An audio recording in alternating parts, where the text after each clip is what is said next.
Akkamitti dhaggeeffattoota keenya sagantaan BBC Afaan Oromoo magaalaa Naayiroobii irraa kallattiin darbu eegaleera. Sagantaa irraa kan isiniif dhiyeessu ana Firaafoolii Dhugaasaadha. Sagantaa keenya irraa keessatti hiriira magaalaa Jimmaatti taasifame maal irratti xiyyeeffate?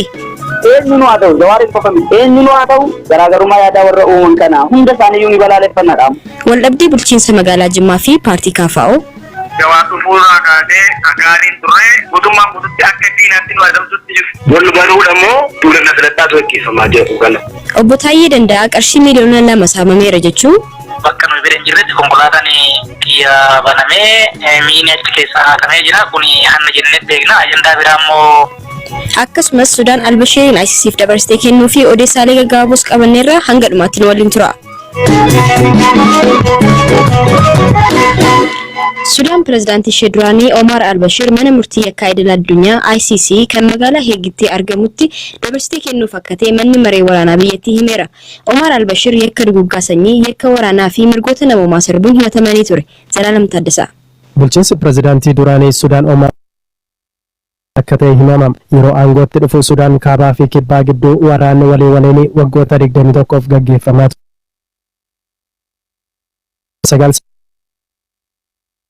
Gisuun kan aangoo qabataniin akkuma aangoo qabataniinis waraana naannoo Daarfur ture sana dhaabuuf waliigaltee mallatteessanii ture. Ta'us barma sana waraanni deebi'ee ka'uun lubbuun namoota kumaatamaa akka waraana naannoo kanatti raawwate jedhamuunidha. Manni murtii yakka idila addunyaas kan inni himataa ture. Amma manni maree waraanaa biyyattii bulchaa jiru Omar Albashiriin mana murtii yakka idila addunyaa ICCtti dabarsee kennuuf akka ta'e himamaa jira. Omar Albashir yakka duguggaa sanyii, yakka waraanaa fi sarba mirgoota namoomaan himatamanii ture. Pirezidaantichi garuu yakka irratti dhiyaataa ture kana haalaa turaniiru. Manni murtii yakka idila addunyaa waggoota 10 oliif yakkoota Daarfur keessatti humna waraanaa isaan raawwateera jedheef isa barbaadaa ture. Waldhabdee bara 2003 Daarfuritti ka'e irratti pirezidaantichi yakka suukaneessaa lammiilee biyyattii irratti raawwataa turaniiru jedhamuun mana murtii yakka idila addunyaatti himatamanii ture. Daarfur keessatti gosoota Fuur, Masaaliitii fi Zaagwaa jedhaman ajjeesisaa turan jedhamuun himatamaa turani. Gosoota kanneen irra miidhaa qaamaa fi sammuu dhaqqabsiisaa akka turantu himamam.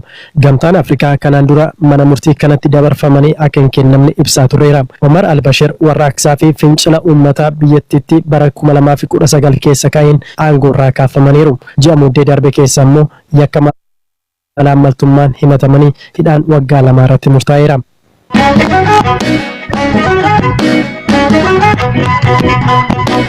Guyyaa har'aa magaalaa Jimmaatti dargaggoonni magaalichaa fi naannoo ishee jijjiirama ministeera muummee Dr. Abiyyiin adeemsifamaa jiru deeggaruuf hiriira ba'uu isaanii hirmaattonni hiriirichaa ni himu.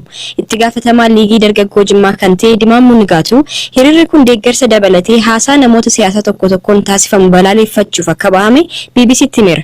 Galaanaa Balaayituu dubbise. Hiriirri irraa kan inni qophaa'ee hawaasumatu yaada garaagaraa kaasaa ture.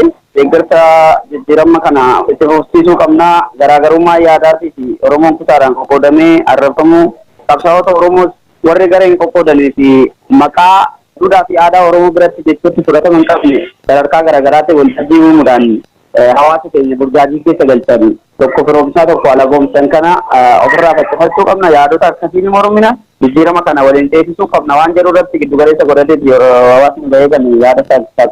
Eenyuun ilaallateetti fakkeenyaaf duula KFO'n gara Jimmaatti gochuuf ture wajjin wal qabata jechuudha. Hiriirra duula KFO'tti wanti wal qabatu hin jiru. Duula KFO'tti osoo hin taane sababa aangoo siyaasaati namoonni tokko tokko bilchina siyaasaa dhabuurraanis haa ta'u dogoggoraanis haa ta'u jechoota hafuu fi aadaa uummata Oromoon eegganne iddoo garaagaraatti sadarkaalee garaagaraatti yeroo isaan dubbatan ni argama. Namni kamiyyuu gara Jimmaatti deemu Oromiyaa iddoo biraatti deemu safuu uummata sanaa eegaa deemuu qaba. Kanadha kan uummanni jechaa jiru.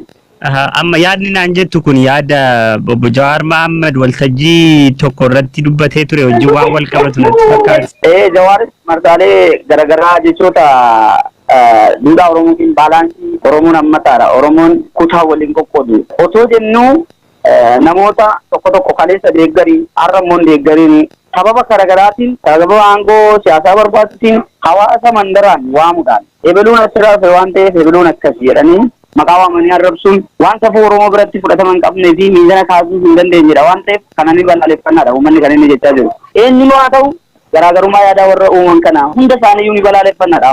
Inni guddaan. Dabalataanis haasaan namootni hiriira ba'an durgoo fudhataniiti jedhamu tasumaan sobadha jechuun Dimaamuun dubbateera.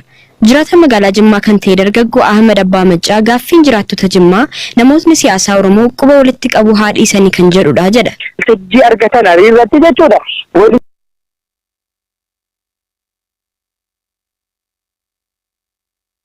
Garuu buufiin tokko dhaqee miira keessa galee ammas immoo waa biraa jeeqa oo ta'ee jedhe qaba jechuudha. Hamma kan uummanni Jimmaa gaafataa jiru dubbiin akkanaa maaliif barbaachise? Hamma maalni ajandaan jaraa walirrabsuu bakka dhaqanii hariirratti. Kun immoo ta'uu hin qabudha inni uummanni Jimmaa jedhaa jiru.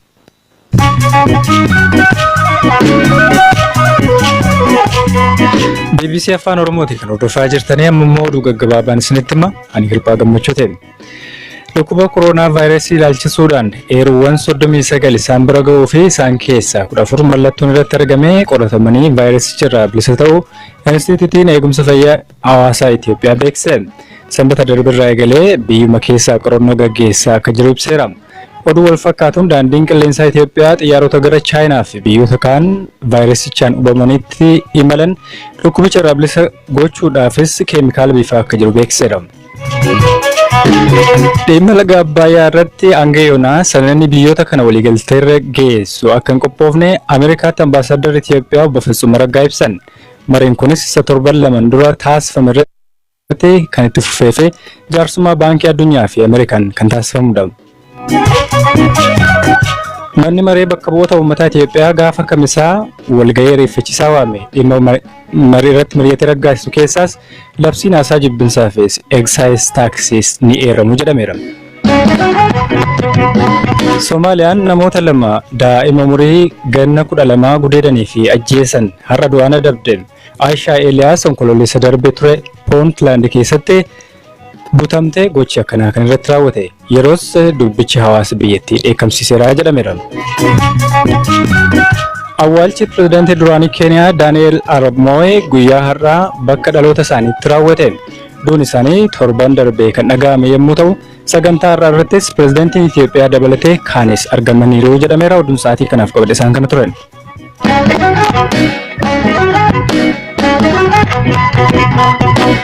Waldhibdeen paartii Koongireesii Federaalawaa Oromoo fi bulchiinsa magaalaa Jimmaa gidduu jiru tibbana dubbii ijoo siyaasaa Oromoo ta'eera.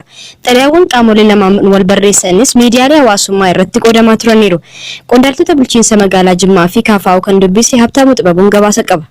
Hariiroon qaamolee mootummaa godina Jimmaa fi magaala Jimmaa waliin qabu yeroo keessa hammaachaa akka dhufe kan beeksise paartiin Koongireesii Federaalawaa Oromoo sagantaa magaala Jimmaatti har'atti karoorfatee ture fuulduratti dabarseera. Dhiibbaa hamaatu nurratti adeemsifamaa jira. Miseensonni fi deeggartoonni keenyas hidhamaa fi doorsifamaa jiru jechuun BBCtti kan himan godina Jimmaatti bakka bu'aan KFO obbo Umar Xaahir yaaddoo fi sodaa keessa akka jiran dubbatu. Jawaatu fuulduraa kaasee gaariin turre ergamoo dhimmi simannaa itti KFO gara Jimmaa murteeffates mootummaan guututti akka diinaatti nu adamsutti jiru jechuudha. Xalayaawwan Koongireesiin Federaalawaa Oromoo fi bulchiinsi magaala Jimmaa heeyyama isteediyeemii ilaalchisuun waliif barreessan miidiyaalee hawaasummaa irratti qoodamaa turan. Xalayaa deebii bulchiinsa magaala Jimmaa kan komatan obbo Umar deebiin bulchiinsa magaalichaa dogongora ta'uu himu. Xalayaan nuti ittiin gaafanne diilli kun dhufaa jiraadha. Uummata dubbisuu dhufaa jira. Isaan immoo duula dhaqnaatii jedhaniiti istaadiyeemiin eeyyamnu jedhanii jechuudha. Dhimmi dheengadda uumame icciitiin keessa isaa jiru waan ani jedhe malee waan isin jettan hin dhageenyu kan jedhudha jechuun BBCtti kan himan immoo kantiibaa bulchiinsa magaala Jimmaa obbo Makkiyyuu Muhammadi. Bu'uura irratti duula na filadhaadha wantichi. Laalaa jirta baay'ee godinaalee adda addaa keessatti wanti gaggeeffamaa jiru. Wal baruudha moo duula na filadhaatu gaggeeffamaa jiru kan lafa jiru. Kanarraa kaasee duulli na filadhaa sagantaan hin eeyyamamne kan jiru san kan nuti jala sirarreetti isa kanarraa kaanee jechuudha. Dabalataan dhimmi nageenyaa heeyyamamuu dhiisuu isteediyeemiif sababa isa biraa akka ta'e BBCtti kan himan kantiibichi dhimma nageenyaa giddu galeessa gochuun saganticha guyyaa biraatti dabarsuu akka qaban dhuunfaadhaanis itti himaa turre jedhan. Waldhabdee Koongireesii Federaalawaa Oromoo fi bulchiinsa magaala Jimmaa ilaalchisuun ogeessi seeraa haasofsiisne obbo Ibsaa Gammada bulchiinsi magaala Jimmaa sagantaa duula na filadhaa boordii filannoo biyyaalessaa akka sababaatti eeruun KFOf isteediyeemii heeyyamuu dhiisuun isaa bu'uura seeraa hin qabu jechuun himan. Paartiin siyaasaa tokko yeroo kamittuu uummata wajjin walgahii gaggeessuu ni danda'a. Duula na filadhaa jedhamee kan boordii filannoodhaan beekamee ibsamee jiru suni kan qabeenya mootummaa bifa wal qitatee fi sirnaaf seera qabuun ittiin fayyadaman jechuudha malee sanaan ala paartiin of danda'ee hin socho'u jechuu miti. Obbo Ndaalkaachoo Warqus ogeessa seeraa haasofsiisnedha. Duulli na filadhaa seera qabeessa ta'ee yaade kan adeemsifamu yeroo boordiin filannoo kaa'e keessatti jechaadha. Waldhibdee Koongireesii Federaalawaa Oromoo fi bulchiinsa magaalaa Jimmaa kana ilaalchisuun yaada boordii filannoo biyyaalessaa Itoophiyaa argachuuf yaallus hin milkoofne.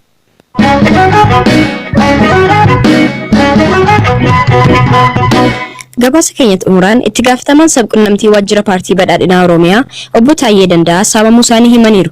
Qondaalli kun torban darbe gaafa Jimaataa magaalaa Bishoftuutti laaqanaaf yeroo hoteela tokko seenanitti konkolaataa isaanii keessaa qarshii, dookumentii akkasumas laaptooppii saamamuu isaanii BBC'tti himaniiru. Bizoor Qalaanaatu dubbise. Yakki karaawwate magaalaa Bishoftuutti oddoo Diin International Hotel jedhamu keessa sa'aatii kanarratti konkolaataa oddoo dhaabneetuma konkolaataa kana shufeeruma fakkaatan maasterkiidhaan bananii mi'a achi keessa jiru yaadannoo dabtara lama wajjin fudhatanii waan kana poolisiitti riippoortii goonee jirra jechuudha. Meeshaaleen fudhataman yaadannoo qofa moo wantoonni biraallee ni jiru? Laaptooppiin illee fudhatamee jira. Ijoolleen faayinaansii horii qonnoodhaa fi fuutee dhuftee dirgoo gaafa san nama leenjii fudhattuu fi billee fudhataniidha. Feesbuukii irratti kaleessa akka barreessitetti dhimmicha gara seeraatti ittiin fudhadhaa kan jedhu barreessitee jirta. Adeemsichi abbaan isaa odoo beekamin gara seeraatti akkamitti fudhachuu dandeenya? Abbaan beekamee jira ba. Namni yoo xiqqaate hattuu isa wajjin wal dhufeenya qabu fuula feesbuukii isaati irratti yaadannoo argannee jirra jedhe sun waan gaariidha. Waan fedheeru immoo abbaan beekamuu dhabuu waan tokko ta'e ani barbaadee akkama argatu poolisiidha. Waan kun hanna moo saamichuma qabeenyaati moo ajandaa biraa qabattee ilaaltaati? Wanni nuyi qabatamaadha nama beeknu kuni hanna jennee beekna. Ajandaa biraa immoo yoo jiraate qorannoo keessa itti ba'ama jechuudha. Yaadannoo kee kanarratti citiin dhuunfaa jira moo kan mootummaati moo waan yaadannoo kanarra jiru tarii dhiibbaa waan uumuu danda'udha? Bakki yaadannoo namoonni citii jedhan hin jiru. Wanni guddaan laallamuu iyyuu hin danda'asu rakkoon hin jiru. Hattuun baga argame malee wanni karaa sanii nama yaaddessu hin jiru. Wanni guddaan bara kana keessa namni kanatu caalaa haata jedhee waggaa geeraroo dhageechuu xiqqoo garaasii nyaata malee rakkoon qabus. Namni feesbuukii isaa irratti barreesse kun eenyu? Darajjee Beekiti. Hariiroo qabdu isa faana moo yaadaan wal dhabdee qabdu moo waan kana akkamitti barreessuu dandeettee addaati? Lakki homaa hariiroo wayiituun qabu inni hannuma san keessa waan harka qabuu fi yookaan ofumaa achisiisee yookaan immoo hattuusanii wal beeka. Waanuma kana marrajaa waan argateef argadhee dheeree namatti waan na gargaaruu fi ifaa beeksisanatti fakkaata. Ilaalla maaliif akka ta'e qorannoo keessa addaan ba'a. Kanaafuu kana booda adeemsa itti deemtu maali? Ani yeroo kennee jira waan amma ammaatitti na dhaqqabe yeroo yakka irratti raawwatee maal akka ta'e poolisiitti himee jira. Raawwatu kanaatti poolisiidhaan keessaa dhimma waan qabeenyaa wajjin wal qabatu dhimmoota sanii irratti abukaatoo nan dhaabbata. Kanaa achi waa'ee akka laallatu poolisiidha. Poolisiin ofiisitti deema jechuudha. Boodarra Botaayyeen gaazexeessaa keenya Buzoo Warqitti qarshiin jalaa saamame birrii miliyoona 2 ta'uu himaniiru. Kunis kanneen leenjii irra turaniif kaffaluuf kan qophaa'edha jedhu. Dhimmicha poolisiin quba qabaachuu kan gaafanne ajajaa waajjira poolisii magaalaa Bishoftuu Komaander Darajjee Mul'ataa dhimmichi qoratamaa akka jiruu fi gaafa xumurame uummataaf akka ifa ta'uu ibsaniiru. Dhimmuma kana irratti namni obbo Taayyee Danda'an maqaa dhahanii himatan Injiinar Darajjee Beegii gaafanneerra. Deebii isaaniin dhimmicha quba hin qabu jedhu. Namni keessaa naa ergan infoormeeshinii tokkotti maxxansa malee waan san caala waan hin jedhee hin qabu. Waan namni karaa keessaa naa kenne inbox jedhee maxxansa. Yoo kana jiraatanis inbox jedha. Ofinnaan karaa keessaatiin waan dhufee jedhee addaanis baafattee waan hin beeku hin jiru. Baay'ee waan ijjatti waan hin beeku hin jiru jechuudha. Akkam yeroo kamiyyuu infoormeeshinii namni keessan yoo ergu maxxansu malee kan maxxanse malee waan Taayyeen odeessu kana quban qabu ta'uu isaatis hin beeku ani Taayyeedhaanis ol argina hin beeknu. Saamuu Taayyeedhas waa'ee Taayyeedhas quban qabu ani walumaa galmatti. Dhaggeeffattoota keenya sagantaa keenya kanumaan xumurreerra. Saganticha kan qopheesse ammayyuu taanaa kan siniif dhiyeesse Mo'aana Firaafoolii Dhugaasaadha. Sagantaa biraan boru walitti deebinaa halkan gaarii siniif haa ta'u.